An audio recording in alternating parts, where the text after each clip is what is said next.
போய் என்ன தேவன செஞ்சிருப்பீல கொண்டாமா. ஏடிய மக்கா நீ மட்டும் தான் வந்தியோ? ஆமாமா நான் மட்டும் தான் வந்தேன். மடி புது மருமகளே என் மொவ வந்திருக்கா. அவளுக்கு சேர்த்து என்னதே கொண்டு வா. வாங்க நாத்து, நல்லா இருக்கீங்களா? நல்லா இருக்கேன் நீ. சாப்பிடுங்க ரெண்டு பேரும். புது மருமகளே பரவாயில்லையே. அடைய அவியலும் நல்ல அடிபொலியா வச்சிருக்க. அம்மா உனக்கு கிறுக்கு எதும் பிடிச்சு போச்சா? அடையில உப்பு இல்ல, ஒரே உரப்பு. அவியல பார்த்தா வாயில வைக்க முடியல. சட்னி அதுக்கு மேல. யப்போ.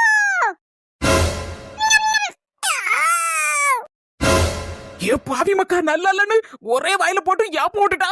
டி காலையில நெட்டி செஞ்சு கொடுத்த உன் புருஷனுக்கும் உன் மாமியாளுக்கும். அம்மா